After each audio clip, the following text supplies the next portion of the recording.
Imagine a world where the people you work with talk about you as insightful, fair, and reasonable, and as an outstanding leader.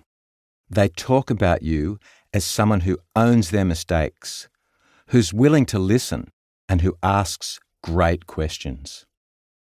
It's a world where you go into hard conversations having prepared properly and developed clarity around your objectives and key messages.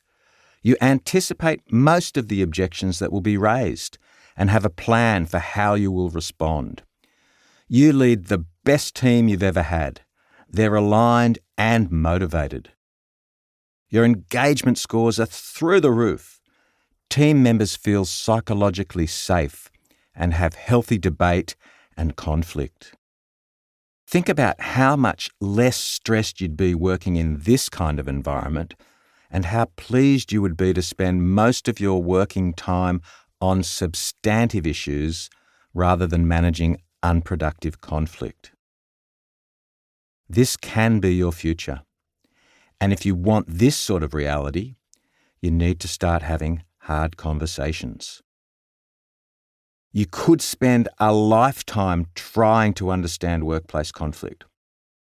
World-renowned English psychologist Michael Curtin identified something that was an epiphany for me in my work with leaders and their teams. When people work together, he says, two problems always come into play. One set of problems is about the task or challenge you're trying to resolve. Putting a man on the moon, for example, or rescuing kids trapped in a cave. The second set of problems relate to how you manage the relationships with the people you are working with. Ideally, we want to spend the bulk of our time working on and resolving the substantive issues. However, we often spend more time managing relationships which, if not dealt with, get in the way of achieving those big tasks and goals.